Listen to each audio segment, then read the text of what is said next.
Hello guys, कैसे हैं आप लोग। मैं अमित तलडा, आपका फ्रेंड, फिलोसोफर एंड गाइड।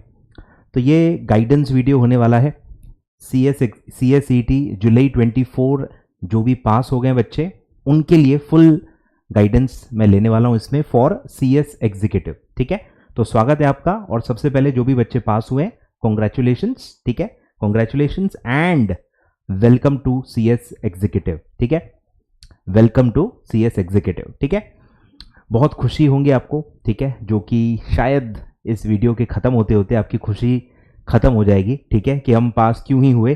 ठीक है, तो जो भी आपका गोल्डन पीरियड था, जो भी आपने बहुत मज़े किए थे, वो थोड़े बहुत ख़त्म होने पे ही है। ठीक है, और जैसे ही आप अब एग्जीक्यूटिव में आ जाओगे और आपको धीरे धीरे समझ में आएगा कि आप कहाँ आ गए हो और क्या एक्सपेक्टेशंस आपसे हैं इंस्टीट्यूट की, तो आप थोड़ा थोड़ा मैच्योर होते जाओगे। और सी एस कोर्स अगर आपको वाकई में पसंद है और आपने सोच समझ के खुद होके सी एस कोर्स को चुना है तो आपको मज़ा भी आएगा। ये मेरी गारंटी है, मज़ा बहुत आएगा। आप में बहुत ट्रांजिशन आपको देखने को मिलेगा, बहुत मैच्योरिटी से आप पढ़ाई को देखने लग जाएंगे। ठीक है, तो चलो स्टार्ट करते हैं। थोड़ा बहुत बेसिक्स मैं आपको सब बताऊंगा और जो भी डिसीजंस आपको अभी लेने हैं उसके बारे में थोड़ा बहुत बेसिक बताऊंगा। एक वीडियो में मैं सब कुछ तो नहीं बता पाऊंगा, थोड़े बहुत बेसिक टॉपिक्स मैं इसमें बताऊंगा और थोड़ा बहुत जो और सब्जेक्ट्स क्या क्या हैं और जो बारीकियां होती हैं वो मैं 2-3 और वीडियोस में एक एक करके आपको बताऊंगा। तो आपको पूरा फॉलो करना पड़ेगा for complete knowledge, for complete guidance. तो आप वीडियो लाइक कर लेना और चैनल सब्सक्राइब कर लेना ताकि आपको आगे के पार्ट्स आपसे मिस आउट ना हो जाए। ठीक है, चलिए स्टार्ट करते हैं। सबसे पहले मैं आपको रियलिटी बताना चाहूँगा जिसके लिए लोग मुझे फॉलो करते हैं। और अगर आपने मेरा गलती से नाम सुना होगा तो इसी के लिए ही सुना होगा कि मैं रियलिटीज़ में ही रखता हूँ बच्चों को, बहुत ज़्यादा चने के झाड़ पे नहीं चढ़ाता हूँ, क्योंकि उनको जब बाद में रियलिटीज़ पता चलती हैं तो बहुत धक्का लगता है और टाइम वेस्ट हो जाता है, वो कवर अप नहीं कर पाते। तो मैं आपको शुरुआत में ही चीज़ें अच्छे से बता दूंगा और सही समय पे अगर आप समझ गए और आपने वो चीज़ें कर ली तो आपका टाइम वेस्ट नहीं होगा। ठीक है, चलो तो मैं स्टार्ट करूंगा। What is the major difference, what is the major difference between C S E T and C S executive. जो काफी बच्चों के मन में यही सवाल होता है, सर क्या डिफरेंस है, क्या माइंडसेट रखना होगा या क्या फर्क क्या है, हमको क्या करना है, नया क्या करना है। तो मैं आपको बेसिक से बताता हूं। सबसे पहला है कि सी एस सी टी का रिजल्ट आ गया है और 66 पॉइंट समथिंग आपका रिजल्ट आया है, यानी 100 में से 66 स्टूडेंट्स पास हुए हैं। 100 अगर दे रहे हैं एग्जाम तो उसमें से 66 बच्चे पास हो गए। This is the result of C S E T. तो आपको एक डिफिकल्टी लेवल समझ में आ गई होगी कि 100 में से 66 पास हो जाते हैं और सिर्फ 34 स्टूडेंट्स ही फेल होते हैं। 2/3 पास हो जाते हैं, 1/3 फेल हो जाते हैं। 3 में से 2 बच्चे पास हो जाते हैं, 1 बच्चा फेल हो जाता है। अब गैस करो कि what will be the level of C S executive. Just guess करो, रफ गैस, वाइल्ड गैस। है कुछ मन में आंकड़ा आ रहा है कुछ? तो आपको मैं रियलिटी बता दूं कि ये सिर्फ 6 से लेके 7% के बीच में है। ये भी मैं आपको सिंगल मॉड्यूल का बता रहा हूं। सिंगल मॉड्यूल अगर आप देते हो तो 100 स्टूडेंट्स में से सिर्फ 7 स्टूडेंट्स वो ग्रुप क्लियर करते हैं और बोथ ग्रुप जो बच्चे देते हैं और बोथ पास हो जाते हैं वो नंबर पब्लिश ही नहीं होता, क्योंकि वो बहुत कम होता है। ठीक है, तो पब्लिश ही नहीं होता। Institute both modules, all modules का डेटा पब्लिश नहीं करती है, उसका पासिंग परसेंटेज पब्लिश नहीं होता। एनुअल रिपोर्ट में बाद में आ जाता है, काफी बाद में, बट अभी रिजल्ट के वक्त वो डिक्लेयर नहीं होता है। सिंगल सिंगल मॉड्यूल का ही रिजल्ट परसेंटेज बताया जाता है और वो 6 से 7% ही है, मतलब 10 टाइम्स का डिफरेंस है। कहां 66 और कहां 6 से 7%, 10 टाइम्स कम रिजल्ट है सी एस एग्जीक्यूटिव का। मतलब आपको 10 टाइम्स ज्यादा सीरियस और 10 टाइम्स ज्यादा एफर्ट्स लेने पड़ेंगे सी एस एग्जीक्यूटिव में। आए ख्याल में? अब काफी बच्चों के मन में सवाल आ रहा होगा कि ऐसा इतना बड़ा क्यों डिफरेंस है यार, 66 का 44, 22, 11, कुछ तो थोड़ा सा मैथमेटिकल होता तो सही है। कहां 66 और कहां सीधे 6? तो क्या मेजर डिफरेंस है? अब डिफरेंसेस बहुत बड़े हैं, बहुत ज़्यादा हैं, काफ़ी टीचर्स आपको बहुत लंबी लिस्ट बताएंगे, बट मैं आपको ज़्यादा कंफ्यूज नहीं करूंगा। 2-3 जो मेजर डिफरेंस है वो मैं आपको बताता हूं, जिसके वजह से डिफिकल्टी लेवल इतनी ज़्यादा हो जाती है। तो सबसे पहला है नंबर ऑफ सब्जेक्ट ज़्यादा है। ईईटी में आपके 4 ही सब्जेक्ट्स हैं, यहां पे 7 सब्जेक्ट्स हैं, 7 सब्जेक्ट्स, मतलब सीधे सीधे आपके नंबर ऑफ सब्जेक्ट्स बढ़ जाते हैं, इस वजह से डिफिकल्टी लेवल बढ़ जाती है। सेकंड है कवरेज बहुत ज्यादा है, जो 4 सब्जेक्ट्स आपको थे उसका कवरेज उतना नहीं था, कवरेज वाइज भी काफी कम कवरेज रहता है सीएसईटी के सब्जेक्ट्स का, आपको वो भी ज्यादा ही लगता होगा, बट उससे भी ज्यादा लेवल ऑफ कवरेज वाइज बहुत ज्यादा सिलेबस आपका है। और एवरेज अगर आप देखोगे, मॉड्यूल जो आपको मिलेगा, आईसीएसआई का मॉड्यूल आपको मिलेगा जिससे आप प्रिपेयर करोगे, तो 600 से लेके 1100 तक के पेजेस होते हैं। 600 तो एक आधी सब्जेक्ट में है, मैक्सिमम मतलब एवरेज 700-800 पेजेस हर सब्जेक्ट के होते ही हैं, और वो भी मिनिमम है। मॉड्यूल अगर आप इंस्टीट्यूट की एक्सपेक्टेशन देखेंगे तो मॉड्यूल तो मिनिमम है, इंस्टीट्यूट चाहती है कि आप और भी पढ़ो, और भी बुक्स पढ़ो, करंट अफेयर्स पढ़ो, ये पढ़ो वो पढ़ो, बहुत सारी चीजें इंस्टीट्यूट आपसे एक्सपेक्ट करती है। तो ये जो नंबर ऑफ पेजेस है ये ऑलमोस्ट मिनिमम ही है इंस्टीट्यूट के हिसाब से, तो ये कवरेज बहुत ज्यादा बढ़ जाता है, एटलीस्ट 1.5 टाइम्स होता है। अगर 1 ईटी का 1 है तो यहां 1.5 1.6 टाइम्स रहता है, 50-60% कवरेज ज्यादा है। और सबसे बड़ा जो डिफरेंस है वो है, वहां आप घर बैठ के रिमोट प्रॉक्टर मोड में आपने दे दिया, इसलिए आपको काफी इजी भी लगा, ऊपर से नेगेटिव मार्किंग भी नहीं थी। यहां सारे पेपर्स रिटन है, एमसीक्यू ही नहीं है, एमसीक्यू है ही नहीं, क्लियर है क्या? पूरा का पूरा पेपर रिटन है, ठीक है। तो इसीलिए आपको काफी दिक्कत होगी, क्योंकि आपका लिखने का एक जो कंसिस्टेंसी था, एक जो कंटिन्यूटी था, वो अब रहा नहीं है। आपने आप खुद याद करो कि आपने लास्ट टाइम प्रॉपर 2-3 घंटे बैठ के कब लिखा था, काफी अरसा हो गया है उसको। तो ये जो एक गैप आ गई है, इस वजह से बहुत दिक्कत होगी। और अगर जो भी बच्चा इसको टेकन फॉर ग्रांटेड लेगा कि हाँ मैं पहले भी तो लिख चुका हूं, मैंने 12th में इतने इतने परसेंट लाए हैं, मैंने ये सब लिखा है, मैंने ग्रेजुएशन के लिए लिखा है, तो वो वही आपके यही चीजें आपको फेल करती हैं, यही चीजें आपको फेल करती है। अगर आप एक प्रोफेशनल एग्जाम को टेकन फॉर ग्रांटेड ले लोगे कि हाँ मैं कर लूंगा, हाँ मेरे से हो जाएगा, without preparing for that, prepare करके अगर आप वो सोचते हो तो अच्छी बात है, बट बिना प्रिपेयर करे, बिना एफर्ट किए, बिना बहुत ज्यादा राइटिंग प्रैक्टिस किए आप डायरेक्टली मेन एग्जाम में जाके सोच रहे हो कि 3 घंटे में आप पूरा पेपर छोड़ा लोगे, तो वो बहुत बड़ी नादानी होगी, बहुत बड़ी नादानी होगी, ठीक है। तो रिटन पेपर है, ये बहुत बड़ा झटका है, क्योंकि काफी प्रैक्टिकल पेपर्स हैं, अकाउंट्स, टैक्स, 2-3 पेपर आपके बहुत प्रैक्टिकल हैं, तो उसमें काफी दिक्कत होगी। थ्योरी पेपर फिर भी आप लिख लोगे, पैराग्राफ पॉइंट वाइज थोड़ा बहुत लिखना है तो वो फिर भी मैंने देखा है बच्चे मैनेज कर लेते हैं, पर रिटन पेपर्स में तगड़ी प्रेजेंटेशन, बहुत स्पीड, बहुत अच्छा से प्रेजेंटेशन लगता है। टैक्स और अकाउंट्स में आपको फुल न्यूमेरिकल्स आते हैं, तो इसीलिए वहां पे आपको बहुत ज्यादा प्रैक्टिस करनी पड़ेगी, ठीक है। तो ये 3 मेजर डिफरेंस है जिसकी वजह से 10 टाइम्स का डिफरेंस है पासिंग परसेंटेज में, और भी बहुत सारे रीजन होते हैं। मुझे लगता है 3 बेसिक चीजें आपको पता होनी चाहिए। आगे बढ़ते हैं, अब मुद्दे पे आते हैं कि यार अभी इमीडिएट क्या है, रातों रात तो आप चेंज नहीं हो सकते, आपको टाइम है, आप धीरे धीरे कर सकते हो। अभी आपको इमीडिएटली क्या करना है, तो आपको इमीडिएटली आपको एक डिसीजन लेना है कि आपको एग्जाम कौन सा देना है। आप एलिजिबल हो गए हो सीएस एग्जीक्यूटिव के लिए, अब आपको रजिस्ट्रेशन करना है सीएस एग्जीक्यूटिव का। सीएस एग्जीक्यूटिव का रजिस्ट्रेशन करना होता है आईसीएसआई के पास ऑनलाइन, तो वो उसकी जो डेट होती है, वो आप कौन सा एग्जाम देना चाहते हो उसके हिसाब से एलिजिबिलिटी डेट्स होती हैं रजिस्ट्रेशन की। तो पहला एग्जाम जो आप एलिजिबल हो वो है, ऑप्शन क्या है, ऑप्शन 1 आप सिंगल मॉड्यूल दे सकते हो। 2 मॉड्यूल्स होते हैं, 2 ग्रुप्स होते हैं, उसमें से कोई भी एक ग्रुप मॉड्यूल आप दे सकते हो इन दिसंबर 2024।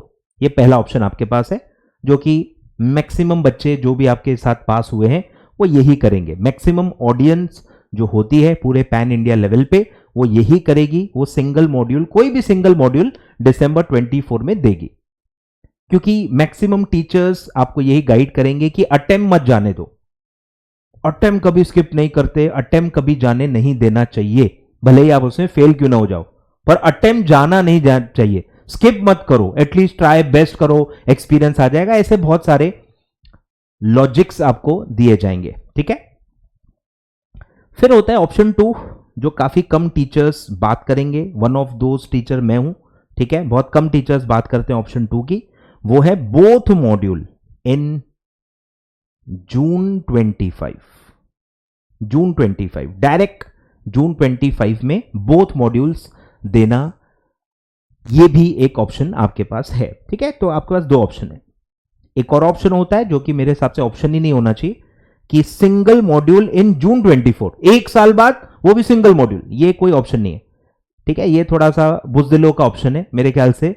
अगर आपका प्रॉब्लम्स हैं, आप टाइम नहीं दे पा रहे हो, कमिटमेंट्स हैं, तो ठीक है, ठीक है। मतलब आपके अदर कमिटमेंट्स है, आप फुल टाइम पूरा टाइम नहीं दे पा रहे हो, 2-3-4 घंटे ही डेली आपके पास होते हैं, तो ठीक है, तो ठीक है। तो single module in June 24 it's okay. But अगर आपके पास कोई कमिटमेंट नहीं है, कोई आप अदर कोर्स भी नहीं कर रहे हो, आपके पास 8 से 10 घंटे डेली बेसिस पे अवेलेबल है, और फिर आप अपने लिए टारगेट सेट कर रहे हो कि सिंगल मॉड्यूल दूंगा वो भी जून 25 में, तो ये ठीक है, मजा नहीं आएगा, मजा नहीं आएगा, ठीक है। जस्टिस करो अपने पोटेंशियल से, अपने कैपेबिलिटीज से। और क्योंकि बहुत बड़ी जर्नी है, यहां पे एक एक मॉड्यूल एक एक साल में दोगे तो प्रोफेशनल का क्या होगा, ट्रेनिंग कब करोगे, ठीक है। जर्नी बहुत लंबी है, तो बहुत ज्यादा लीनियंसी भी नहीं लेनी है, ठीक है। तो ऐसे लॉजिकल दो आपके पास ऑप्शंस हैं। पर्सनली आप मुझसे पूछेंगे, अगर मैं एज अ स्टूडेंट होता तो मैं क्या करता, तो मैं बोथ मॉड्यूल करता, जून 24 में बोथ मॉड्यूल करता, ठीक है। ये मैं अपना हर अटेम्प्ट में मैं ऐसा ही गाइडेंस देता हूं, ठीक है। इसके बहुत सारे रीजन मैं आपको दूंगा, दोनों ऑप्शंस के दोनों रीजंस हैं, ठीक है। दोनों में फेवर में भी है, अगेंस्ट में भी है, कोई भी ऐसा क्लियर कट ऑप्शन नहीं है कि हाँ यही है, ऐसा नहीं है, ठीक है। दोनों अपने हिसाब से, माइंडसेट के हिसाब से, आपके पर्सनैलिटी, अपना आपकी पढ़ाई कैसे होती है, आपके पर्सनल इश्यूज, आपके अदर कमिटमेंट्स, इन सब पे डिपेंड करता है कि आप क्या कर सकते हो। बोथ मॉड्यूल में इसलिए कह रहा हूं, नंबर 1 एक होता है रैंक, जो कुछ बच्चे सोचते हैं कि यस अगर मुझे रैंक लाना है तो आप सिंगल मॉड्यूल दोगे तो रैंक के लिए आप एलिजिबल ही नहीं रहोगे। सिंगल मॉड्यूल जो एक एक करके देते हैं, they are not eligible for ranks.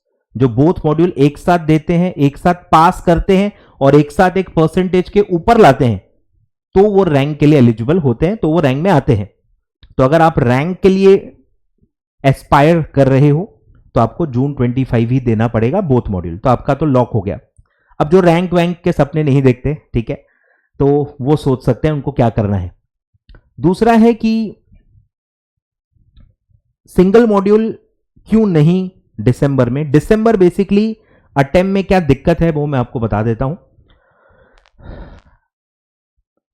आप एक अभी अभी नई दुनिया में आए हो, आप एक नई दुनिया में आए हो, इसको जानने समझने में ही टाइम लग जाएगा आपको, ठीक है। जानने समझने में ही टाइम लग जाएगा कि भाई एग्जीक्यूटिव क्या है, कितने सब्जेक्ट्स हैं, उन सब्जेक्ट्स के अंदर क्या है, फिर आप उसको प्रिपेयर कैसे करोगे, सेल्फ स्टडी करोगे, क्लासेस लोगे तो फिर और टाइम लगेगा, किसकी लूं, 10 लोगों से पूछना पड़ेगा, रिव्यू देखना पड़ेगा, बहुत उसमें टाइम लगता है, उसमें टाइम लगता है। और फिर आप उसमें ऑर्डर करोगे, फिर आपको मिलेगा, फिर आप पढ़ाई स्टार्ट करोगे, काफी ये टाइम कंज्यूमिंग प्रोसेस है। इसके बीच में आपको पहले रजिस्ट्रेशन करना होगा, फिर रजिस्ट्रेशन के बाद और भी कॉम्प्लायंसेस होते हैं कि भाई आपको अलग से फिर एग्जाम फॉर्म भी भरना होता है, आपको प्री एग्जाम भी देना होता है। कंसेप्ट आप पढ़ोगे जो मैं अगली वीडियो में बताऊंगा कि प्री एग्जाम भी देना होता है। जो पेपर्स आप मेन एग्जाम में देना चाहते हो उसका एक online MCQ without negative marking, sorry with negative marking, एक ऑनलाइन एग्जाम देना होता है। बहुत ज्यादा टेंशन वाली बात नहीं है, बट थोड़ा टाइम वहां पे भी जाता है, मैं ऐसा बोल रहा हूं। तो वो भी एक आपको टाइम वहां पे भी इन्वेस्ट करना होता है, एग्जाम फॉर्म भरना होता है, फिर आप एक कंसेप्ट पढ़ोगे ओडीओपी, 1 डे ओरिएंटेशन प्रोग्राम, तो वो एक 1 डे ओरिएंटेशन भी आपको करना पड़ेगा। तो ये सारे टाइम कंज्यूमिंग प्रोसेस है। तो प्रिपरेशन के लिए जो आपको समय मिलेगा वो सफिशिएंट नहीं होगा। चलो प्रिपरेशन हो भी जाए, रिवीजन के लिए आपको बिल्कुल भी टाइम नहीं मिलेगा। ये सबसे बड़ी इशू है।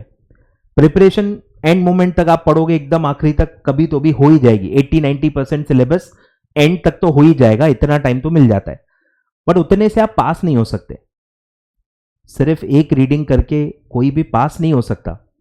रिवीजन करना होता है, राइटिंग प्रैक्टिस करना होता है, प्रैक्टिस बहुत ज्यादा लगती है।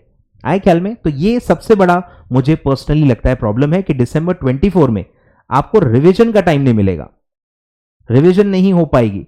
अच्छे से जो एक राइटिंग प्रैक्टिस करनी होती है वो आपसे नहीं हो पाएगी। उसको जो टाइम लगता है ना, वो उतना टाइम आपको नहीं मिलेगा। आप सिलेबस में ही उलझे हुए रहोगे।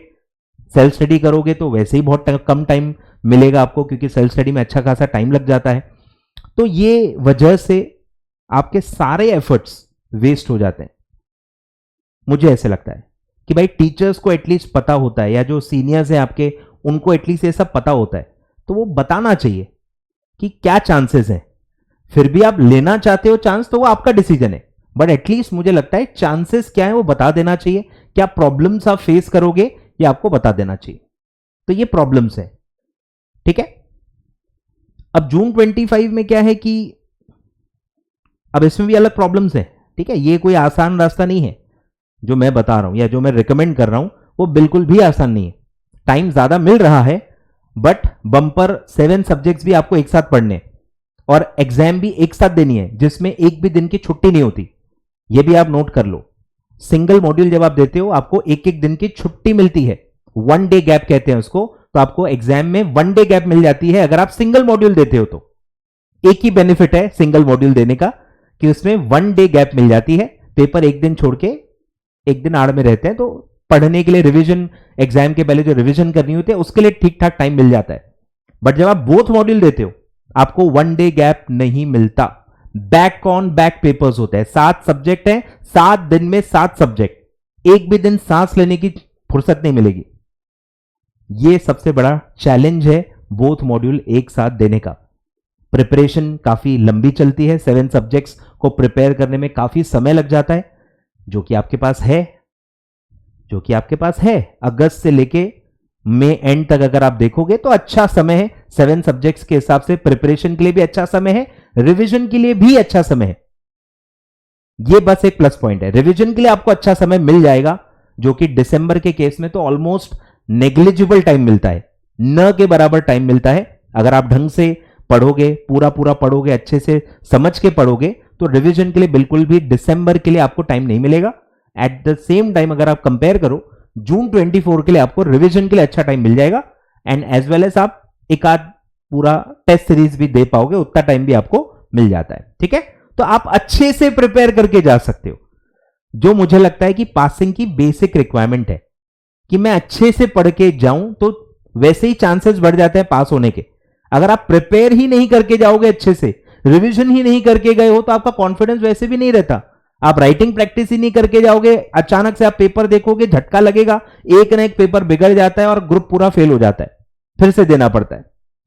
तो ये प्रॉब्लम्स हैं। अब आप उसको देखो, आपको क्या सही लगता है। मैं आपको इसलिए दोनों एस्पेक्ट्स बता रहा हूं, सबके प्लस माइनस पॉइंट्स बता रहा हूं, जो कि आई एम अज्यूमिंग कि आप नोट करते जा रहे हो।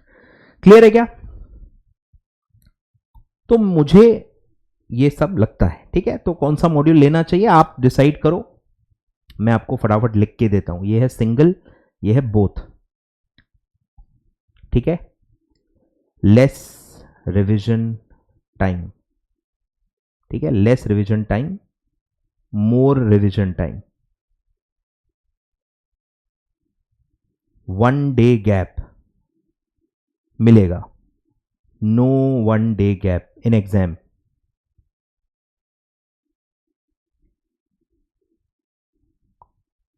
ठीक है, लेस रिवीजन टाइम ये इसका माइनस पॉइंट है, 1 डे गैप है ये इसका प्लस पॉइंट है, मोर रिवीजन टाइम ये इसका प्लस पॉइंट है, 1 डे गैप नहीं मिलती है ये इसका माइनस पॉइंट है, ठीक है। फिर है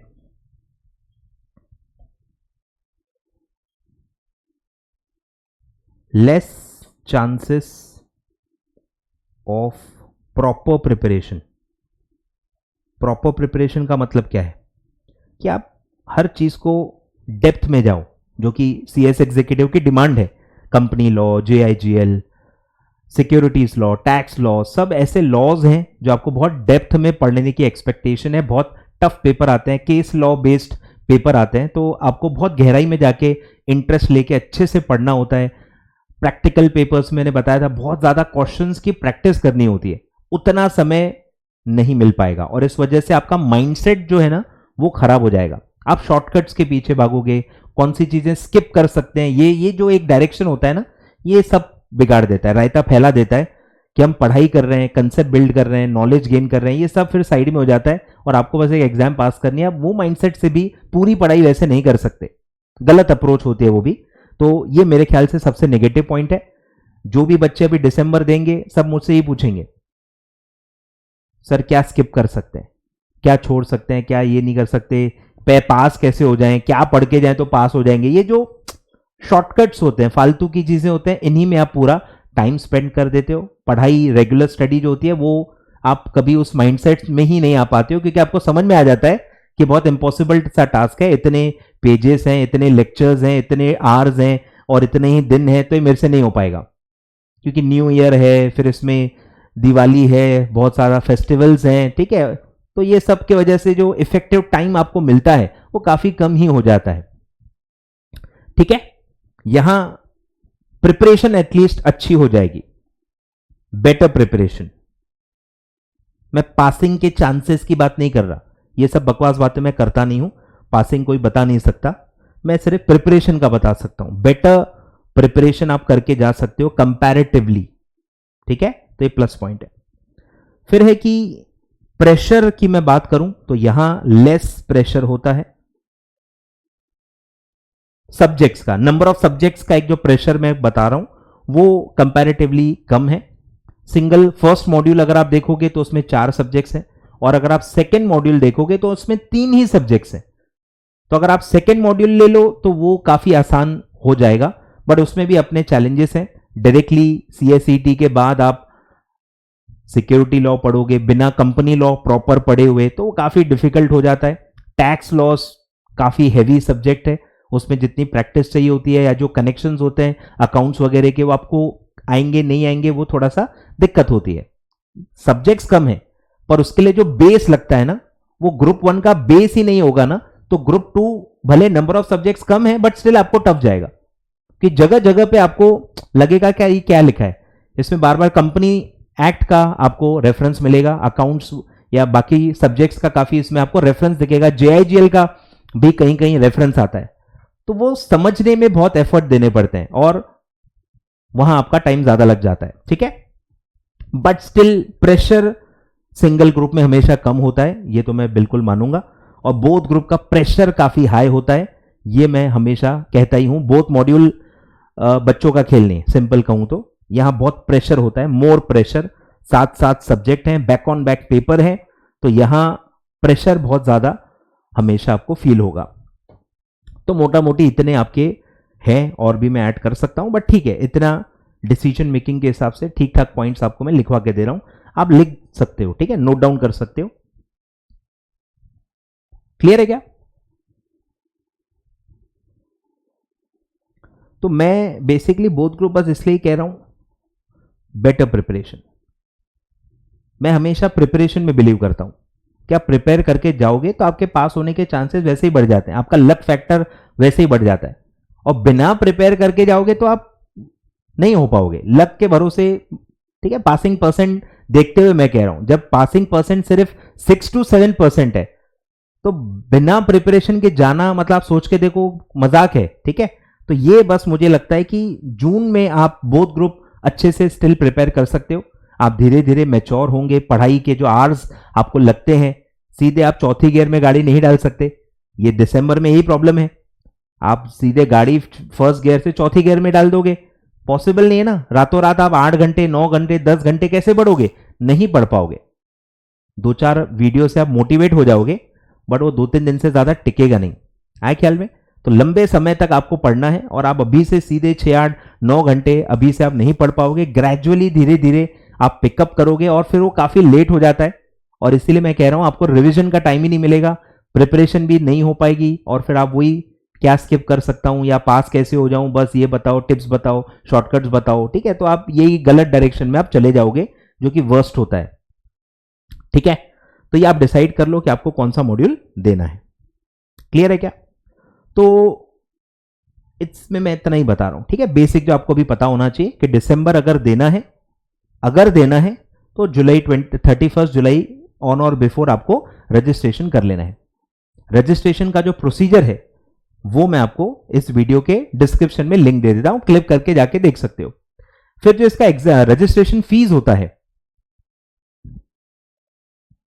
वो होता है 10,100 रुपीज, एक साथ भरने होते हैं ऑनलाइन, और इसके अंदर सारे फीस इंक्लूडेड है एक्सेप्ट एग्जाम फॉर्म फी।